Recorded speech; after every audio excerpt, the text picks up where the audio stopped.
শিলা আমাকে চিনতে পেরেছে। অন্যান্যবার যেভাবে ওকে বাড়ি ফিরিয়ে নিয়ে গিয়েছিলাম, এবার সেটা সম্ভব হবে না। ওর কাছেও আমার এগেনস্টে অত্যাচারের অনেক প্রমাণ আছে। জোর জবরদস্তি করলে ফল উল্টো হতে পারে।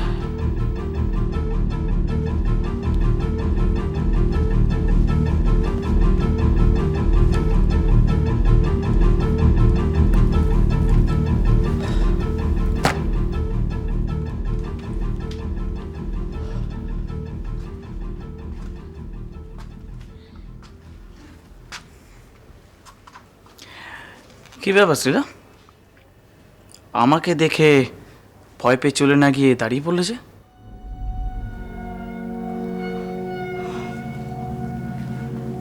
এখন বাড়ির সবাই খেয়ে দিয়ে বিশ্রাম করছে, কেউ এদিকে আসবে না, সেজন্য এখন কয়েকটা কথা আমি তোমাকে খুব স্পষ্ট করে বলতে চাই প্রতীক।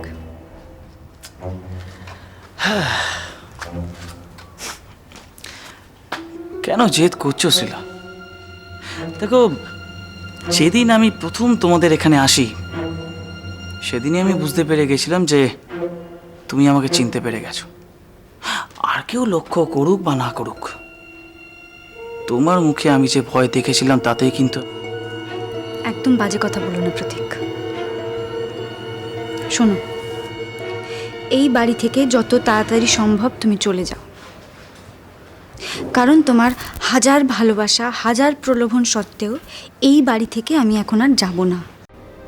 অন্যান্য বার সেটা সম্ভব হয়েছিল, কারণ সেবারে আমার সত্যিই কিছু মনে ছিল না, কিন্তু এবারের ব্যাপারটা অন্যরকম। প্লিজ, তুমি আমার সঙ্গে ফিরে চলো। তুমি তো জানো যে আমি তোমাকে কতটা ভালোবাসি। মিথ্যে কথা বলো না। তোমার তো কোনোদিন আমাকে দরকার ছিল না। তোমার আমার মতন একটা পুতুল দরকার ছিল, যে তোমার কথায় উঠবে, বসবে, হাসবে, কাঁদবে, যার নিজের কোনো ইচ্ছে, দুঃখ, কষ্ট, দ্বিধাদ্বন্দ্ব কিচ্ছু থাকবে না।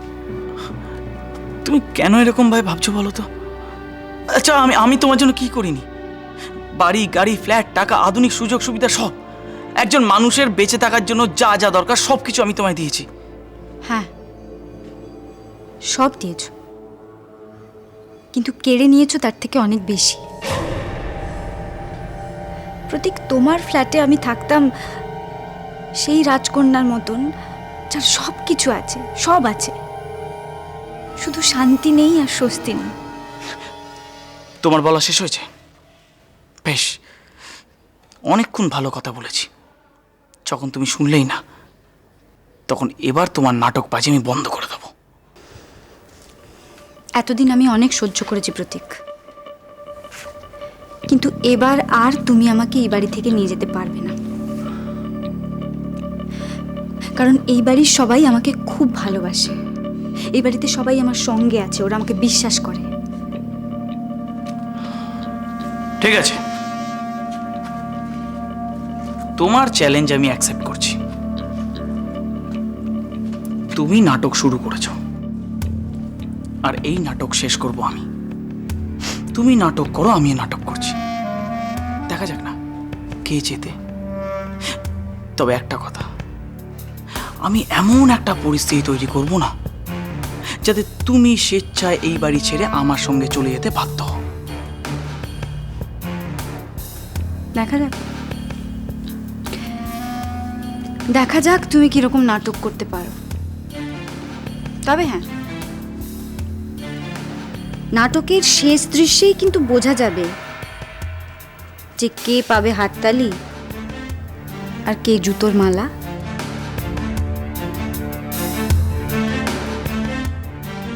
আচ্ছা বেশ,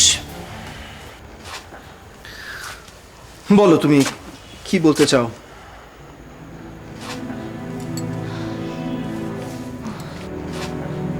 অপূর্ব, আমি ভুল করেছি। আমাকে আকাশ আর ঝর্ণা পরে বুঝিয়েছে। সত্যি তো, মনের মিলটাই তো বড় কথা। সেখানে একটা কাগজে সই করলাম কি করলাম না, সেটাতে কি বা এসে যায়। ওরা আমাকে বুঝিয়েছে জানো, যে মানে আমার সম্বন্ধে তোমাকে বলে তোমার মনটা এমনভাবে বিষিয়ে দেওয়া হয়েছিল যে আমি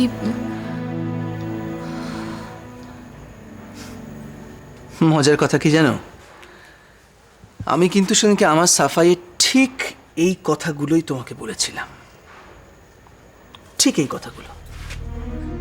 একটা খোলা মন নিয়ে তোমাকে মর্যাদা দিয়ে আমি বাড়ি ফিরিয়ে নিয়ে যেতে এসেছিলাম, আমার সমস্ত অন্যায় স্বীকার করিনি। তুমি আমার একটা কথা সেদিনকে শোনোনি, কে জানে কেন, হয়তো তোমার শোনার ধৈর্য ছিল না।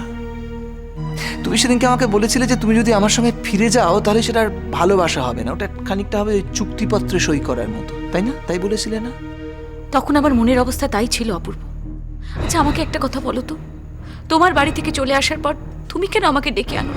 কেন আমাকে একবারও ডাক দাওনি? কেন আমাকে আত্মপক্ষ সমর্থনের সুযোগটা দাওনি? কেন বলো? আমার তো অভিমান হওয়াটাই স্বাভাবিক। হ্যাঁ স্বাভাবিক, স্বীকার করি স্বাভাবিক। তোমার উপর যা হয়েছিল অন্যায় হয়েছিল, স্বীকার করছি। কিন্তু আমি তোমাকে আপ্রাণ বোঝাবার চেষ্টা করেছিলাম যে আমি আমি আমি পরিস্থিতি শিকার ছিলাম। তোমার শুধু নিজের অভিমানটার কথাই মনে হলো, আমার কথা তুমি একবার ভাবলে না তো তখন? একটা কথা কেন বোঝার চেষ্টা করছো না? সেদিনই তুমি যা যা বলেছো সেই কথাগুলো বোঝার মতো ক্ষমতা বা মানসিকতা আমার ছিল না। আমি তখন একটা ঘোরের মধ্যে ছিলাম, বুঝতে পেরেছো? একটা প্রতিশোধ নেবার ঘোর। বেশ, এবার তুমি পরিষ্কার করে বলো যে তুমি কেন আবার হঠাৎ আমার সঙ্গে ফিরে যেতে চাইছো, তোমার এই মত পরিবর্তনটা কেন, সেটা তো আমাকে বুঝতে হবে।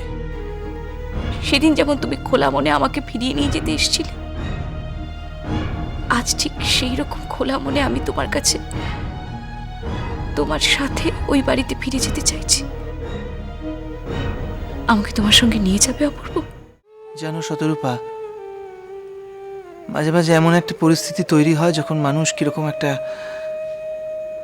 দিকভ্রান্ত পথিকের মতো হয়ে পড়ে। তখন মনে হয় তার সামনে পেছনে কিচ্ছু নেই, শুধু অন্ধকার। ঠিক সেই রকম একটা মুহূর্তে ঝর্ণা আমাকে বুঝিয়েছিল যে তোমার কাছে আসাটা আমার দরকার, তোমার কাছে ক্ষমা চেয়ে তোমাকে ফিরিয়ে নিয়ে যাওয়াটা দরকার। আমি তাই এসেছিলাম খোলা মনে, সমস্ত অন্যায় স্বীকার করে নিয়ে।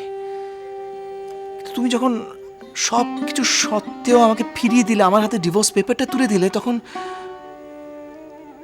আমার রাস্তা আবার হারিয়ে গিয়েছিল। আমি আবার সেই দিকভ্রান্ত মানুষটাই হয়ে পড়েছিলাম। আমি তো বারবার বলছি যে আমার সেটা ভুল হয়েছে। অনেকটা সময় চলে গেছে, কি জানি শতরূপা, আমার সামহাও একটা কিরকম মনে হয়েছিল আগের দিন তোমার সঙ্গে কথা বলে যে তুমি আর সম্পর্কটা টিকিয়ে রাখতে চাও না। হয় না, একটা সময় আসে যখন সম্পর্কগুলো কিরকম মৃত হয়ে যায়। সেই কারণে আমি তোমার সেদিনকার কথার উপর নির্ভর করে এই যে এই মিউচুয়াল ডিভোর্স পেপারের ওই সাদা জায়গাটা ভর্তি করে দিলাম আমার সইটা দিয়ে। কেন? তুমি তুমি এত নিষ্ঠুর অপূর্ব, এতটা নিষ্ঠুর। আচ্ছা বেশ, আমি না হয় ভুল করেছিলাম, কিন্তু তুমি তো আমার সেই ভুলটা ধরিয়ে দিতে পারতে না? বলো, আমার সেই ভুলটা তুমি ধরিয়ে দিতে পারতে না? অনেকটা পথ পেরিয়ে এসেছি শতরূপা, দুজনে অনেকটা পথ। কিরকম যেন দুটো রাস্তা যেন সমান্তরাল চলেছে চলেছে। এই রাস্তা দুটো কখনো মিলে যাবে কিনা সেটা তো জানি না, কিন্তু আপাতত তো অপেক্ষা করা, ধৈর্য ধরা, আর তো কিছু নেই। না, ধরো, বাকি সিদ্ধান্তটা তোমার উপর রেখে গেলাম।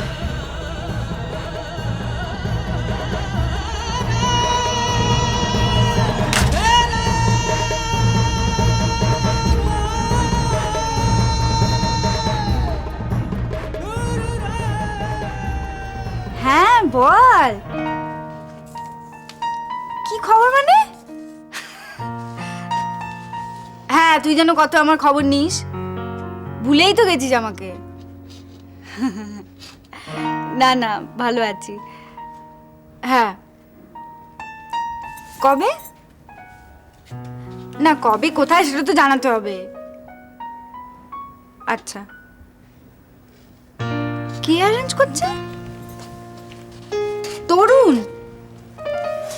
বাবা, তরুণ এখন খুব বড় পোস্টে আছে না? শোন না, তাহলে একটা কাজ কর, তরুণকে বল আমায় একটা ফোন করে নিতে। তাহলে তোরা একদিন চলে আয়, তোরা সবাই, তরুণ, হ্যাঁ আমার বাড়িতে চলে আয়, তারপর অনেক আড্ডা মারা যাবে একসাথে। ঠিক আছে, ঠিক আছে, তাহলে ওই সময় ডেটটাও ঠিক করে নেবো। তরুণকে বলিস কিন্তু আমায় ফোন করে নিতে। রাখছি রে, টাটা।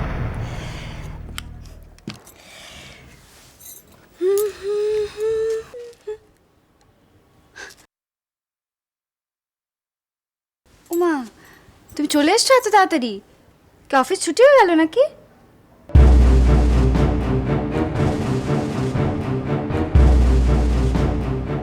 ফিরে না এলে আমি জানতেই পারতাম না যে আমি বাড়িতে না থাকলে তুমি তোমার ছেলে বন্ধুদের সঙ্গে প্রেম করো।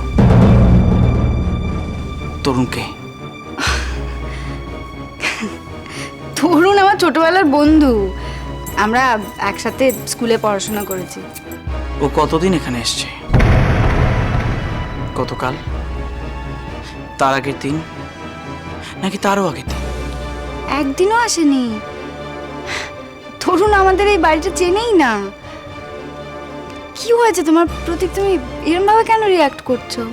বেশ করেছি, আমাকে বোকা পেয়েছো তাই না? তুমি আমায় সত্যি কথা বলো, তরুণের সঙ্গে তোমার কতদিনের সম্পর্ক?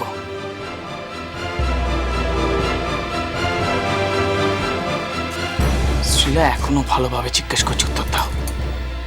আর যদি উত্তর না দাও তাহলে